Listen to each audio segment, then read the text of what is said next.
আসসালামু আলাইকুম ওয়া রাহমাতুল্লাহি ওয়া বারাকাতুহু। যে যেখান থেকে ভিডিওটি দেখতেছেন সবাইকে জানাই মনের অন্তঃস্থল থেকে ভালোবাসা ও অভিনন্দন। দর্শক বন্ধুরা, একই চাঞ্চল্যকর তথ্য একের পর এক ফাঁস করে যাচ্ছে মিস্টার ডোনাল্ড ট্রাম্প। কি সেই আপনার চাঞ্চল্যকর তথ্য? অনেকেই জানলে অবাক হবেন। সেটি হচ্ছে $29 মিলিয়ন, যেটা নাকি আমাদের বাংলাদেশের টাকা যদি কনভার্ট করেন আপনার প্রায় 350 কোটি টাকারও অধিক। কল্পনা করতে পারেন, প্রায় 350 কোটি টাকারও অধিক আওয়ামী লীগের পতনের ক্ষেত্রে এই টাকাটা কি ইনভেস্ট করে কে করে? আপনার আমেরিকা আমাদের বাংলাদেশের একটা এনজিও কোম্পানির হাতে। দর্শক বন্ধুরা, আপনারা একটু মনোযোগ দিয়ে শুনবেন। সেটি হচ্ছে মিস্টার ডোনাল্ড ট্রাম্প। তিনি বলেন যে আমেরিকার ব্রাইডেন কিংবা আমেরিকা থেকে নির্ধারিত একটা গোষ্ঠী এই কাজটা করে আওয়ামী লীগের পতনের পিছনে, কিংবা বাংলাদেশের এত বড় একটা পলিটিক্যাল পার্টিকে পতনের পিছনে বাংলাদেশের একটা এনজিও কোম্পানির হাতে এই আপনার ইনভেস্টটা করে, যেটা নাকি আপনার আমেরিকান ডলার প্রায় $29 মিলিয়ন। আর মিস্টার ডোনাল্ড ট্রাম্প তিনি আরো বলেন, বাংলাদেশের যে এনজিও কোম্পানিটা আছে এই কোম্পানির ওনার হচ্ছে মাত্র 2 জন। ইতিপূর্বে একটু লক্ষ্য করে শুনবেন, ইতিপূর্বে এই এনজিও কোম্পানির যে ওনার আছে ওনাকে বাংলাদেশের মানুষ ওইভাবে মানে চিনতো না, কিন্তু ওইভাবে কেউ চিনতো না। কিন্তু এখন ওনাদের এই 2 জনকে খুব ভালোভাবে চেনে বাংলাদেশের প্রতিটি মানুষ। কল্পনা করতে পারেন আপনি তিনি কি বলছে? যে এনজিও কোম্পানি, অনেকে জানেন যে এনজিও কোম্পানিটা কে বা কার মাধ্যমে চালাচ্ছে কিংবা চলতেছে, আর এই এনজিও কোম্পানিটা কার, আমি এই প্রসঙ্গে একটু পরে আসতেছি। মিস্টার ডোনাল্ড ট্রাম্প তিনি আরো বলেন যে আমার আমেরিকা থেকে যে $29 মিলিয়ন বাংলাদেশের এত বড় একটা পলিটিক্যাল পার্টির আপনার পতনের পিছনে আপনার ইনভেস্ট করছে, এই টাকাটাকে আমি যেভাবেই পারি না কেন উদ্ধার অবশ্যই করব। ডোনাল্ড ট্রাম্প তিনি আরো বলে এই যে পলিটিক্যাল পার্টিটার যে পতন ঘটছে এইটারও দায়িত্ব দিছি আমি আপনার ভারতের নরেন্দ্র মোদীর হাতে, যে এটাকে আপনার তদন্ত করে বের করার জন্য যে এটার পিছনে বাংলাদেশ থেকে কতজন ছিল কিংবা ইন্ডিয়া থেকে আপনার কিছু জড়িত আছে কিনা। আপনি যদি দেখেন যে ডোনাল্ড ট্রাম্প তিনি একটা কথা বলছে যে আপনার এনজিও কোম্পানি, এবং এই এনজিও কোম্পানির ওনার হচ্ছে মাত্র 2 জন। বাংলাদেশের অনেক মানুষ ওনাকে চেনে কিংবা অনেক মানুষ ওনাদেরকে চিনে না। তার আগে আপনাদেরকে আমি বলি বাংলাদেশের সাবেক প্রধানমন্ত্রী শেখ হাসিনার একটা কথা। শেখ হাসিনা কিন্তু তিনি বলছিল যে আমার দলের পতনের পিছনে কিংবা আমার দলের পতন চাচ্ছে আপনার আমেরিকার একটা নির্ধারিত একটা গোষ্ঠী। তারা আমাদের বাংলাদেশের কোনো একটা এনজিওর হাতে সম্ভবত, তিনি সম্ভবত বলে যে কোনো একটা এনজিওর হাতে সম্ভবত আপনার অনেক টাকা কিংবা অনেক ডলার প্রতিনিয়ত লেনদেন হচ্ছে এবং বাংলাদেশে একটা জঙ্গি হামলার কি চেষ্টা চালাচ্ছে, এটাকে আমাদেরকে তদন্ত করে বের করতে হবে। আপনার সাবেক প্রধানমন্ত্রী শেখ হাসিনা তিনি কিন্তু বিষয়টা ঠিকই কি ধরতে পারছে, কিন্তু আসলে আওয়ামী লীগের ছাত্রলীগ যুবলীগ এরা কিন্তু ব্যর্থ হয়ে যায়, কিংবা বাংলাদেশের পুলিশ প্রশাসন যে আছে টোটালি ভাই ব্যর্থ হয়ে যায়। আপনি ভাবতে পারেন 350 কোটি টাকারও বেশি এই আওয়ামী লীগের পতনের পিছনে ইনভেস্ট করছে। তারা আরো ইনভেস্ট করতো, কিন্তু এই ডোনাল্ড ট্রাম্প এটাকে আটকায় দেয়। এখন অনেকেই বলতে পারেন যে তুষার ভাই এটা আসলে প্রমাণ কি যে আমাদের বাংলাদেশে আসছে? ডোনাল্ড ট্রাম্প কিন্তু বলছে যে একটা এনজিও কোম্পানি, আর এই এনজিও কোম্পানিটা আবার চালায় কে? বলেন, এনজিও কোম্পানিটা চালায় কে? জানেন না আপনারা এনজিও কোম্পানিটা কে চালায়? এখন কি আমার মানে নিজের মুখ দিয়ে বলতে হবে যে এই এনজিও কোম্পানিটা কে চালায়, কিংবা এই এনজিও কোম্পানি থেকে টাকাটা কোথায় গেছে? হ্যাঁ, আমাদের বাংলাদেশে এমন একটা এনজিও কোম্পানি আছে, আমি নাম বলতেছি না, এমন একটা এনজিও কোম্পানি আছে যে কোম্পানির আপনার এজেন্ট বাংলাদেশের প্রতিটি জায়গায় মনে করেন বর্তমান মানে কি বলে ছড়িয়ে দেওয়ার চেষ্টা চালাচ্ছে। এমন একটা এনজিও কোম্পানি আছে, বাকিটা আপনারা বুঝে নিতে পারেন। আপনাদের আশা করি এতটুকু বুঝার সক্ষমতা আপনাদের আছে, আমি আশা করি, আই হোপ। এখন আসুন, আপনার বহির্বিশ্বে থেকে যে বা যারা নাকি আমাদের বাংলাদেশটাকে অস্থিতিশীল করার চেষ্টা চালাচ্ছে এই 350 কোটি টাকার পিছনে, তারা কেন এখন পর্যন্ত কোনো কথা বলতেছে না?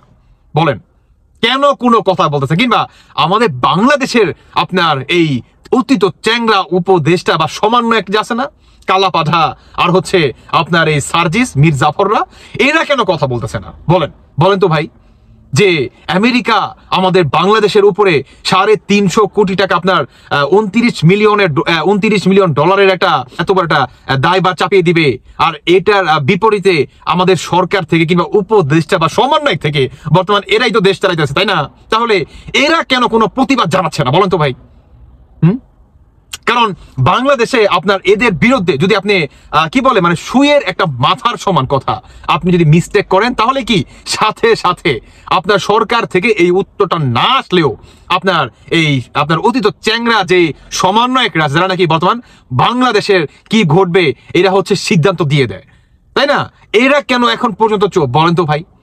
বলেন আমার কাছে, আমার এই প্রশ্নটা আপনার কাছে রাখলাম আমি, কেন এখন পর্যন্ত চুপ? কিংবা এই পিনাকি, ইলিয়াস এরা কেন চুপ বলেন? অন্তত আর কেউ পারুক আর না পারুক, অন্তত আপনার এই পিনাকি কিন্তু এই বিষয়টা নিয়ে কিন্তু আপনার ভিডিও করতে পারতো যে আমেরিকা যে বললো আমাদের বাংলাদেশ একটা এনজিও কোম্পানির হাতে 29 মিলিয়ন ডলার আপনার করছে, ইনভেস্ট করছে আপনার এত বড় একটা পলিটিক্যাল পার্টি মানে আওয়ামী লীগের পতনের ক্ষেত্রে, এটা আসলে কতটুকু সত্য কেন ভিডিও করতেছে না বলেন তো ভাই?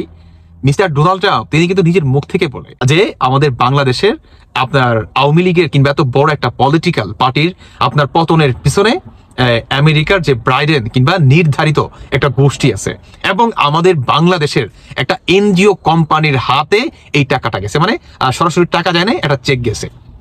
আপনি কল্পনা করতে পারেন মিস্টার ডোনাল্ড ট্রাম্প তিনি কিন্তু আরো একটা কথা বলে মজা করে যে যেই কোম্পানির হাতে নাকি এতগুলো টাকা গেল তার ছবি তো বাংলাদেশের গণমাধ্যমে আসার কথা, বাংলাদেশের গণমাধ্যমগুলো কি করতেছে, কিংবা বড় কোনো ম্যাগাজিনে তাদের ছবি তো ছাপার কথা কিংবা তুলে ধরার কথা, কেন এখন পর্যন্ত এটা আসতেছে না? তিনি কিন্তু দুঃখ করে বলে। দেখেন এত ইঙ্গিত দিয়ে মিস্টার ডোনাল্ড ট্রাম্প আমাদের বাংলাদেশ প্রসঙ্গে প্রতিনিয়ত কথা বলতেছে, কিন্তু এই পিনাকি, এই ইলিয়াস কিংবা এই সমন্বয়ক উপদেষ্টা যে বাজার আছে ডক্টর ইউনূসের কথাই বলি, যেহেতু এনজিও কোম্পানির কথা, তিনি কেন তার জায়গাটা এখন পর্যন্ত আপনার জাতির সামনে ক্লিয়ার করতেছে না? কিংবা আপনার এই উপদেষ্টারা কেন এখন পর্যন্ত চুপ? এই পিনাকিরা কেন এখন পর্যন্ত চুপ? এই 29 মিলিয়ন ডলার যেটা নাকি আমাদের বাংলাদেশের প্রতিটি মানুষের ঘুম হারাম করে ফেলাইছে, এই 29 মিলিয়ন ডলার কার হাতে গেল? কে ওই দুইজন ব্যক্তি? কার হাতে গেল? কিংবা কারা এই টাকাটা ইনভেস্ট করছে জায়গা মতো এবং আপনার আওয়ামী লীগের পতন ঘটাইছে? কারা যেটা নাকি বাংলাদেশে বর্তমান তুলপাড় এই টপিকটা নিয়ে এখন পর্যন্ত এই যে আপনার অন্তর্বর্তীকালে সরকারের যে একটা মানে আছে, বড় টিম আছে, এরা কেন এখন পর্যন্ত চুপ? আপনারা অনেকে হয়তো বুঝতে পারেন নাই আমার কথা, তাই না? আপনারা অনেকে হয়তো বুঝতে পারেন নাই। আমি আসলে এটাই বোঝাতে চাচ্ছি যে যেখানে বাংলাদেশের প্রতিটি শ্রেণীর মানুষ এই 29 মিলিয়ন ডলার কার হাতে গেল জানতে চায়, কিংবা প্রতিনিয়ত কথা বলতেছে, বা সবার মাথায় এটা নিয়ে আপনার মানে ঘুরপাক খাচ্ছে, উল্টো দিকে এই সরকার কেন এখন পর্যন্ত তার মানে তিনি আসলে কি বলে নীরবতা পালন করতেছে? বলেন কেন তিনি নীরবতা পালন করতেছে কেন? তার মানে কি বোঝাই যাচ্ছে যে চুরি করে সে আর যাই হোক ভাই, যদি বড় গলায় কথা বলতে আসে তাহলে ধরা খেয়ে যাবে, যে বোঝাই যাচ্ছে। তাই আমি বাংলাদেশের জনগণের উদ্দেশ্যে একটা কথাই বলবো যে আপনি যদি ভাই এই সমীকরণটা একটু মিলান, যে প্রতিটি শ্রেণীর মানুষ কথা বলছে, মানে আমি যে আপনার এক্সাম্পল গুলা দিলাম, তাহলে কি বুঝে যাবেন যে এই 29 মিলিয়ন ডলার আপনার কোন এনজিও কোম্পানির হাতে গেছে এবং এই টাকাটা কোথায় থেকে কোথায় ইনভেস্ট করছে, আওয়ামী লীগের পতনের পিছনে অন্যতম মাস্টার মাইন্ড হিসেবে কাজ করছে, বুঝে যাবেন।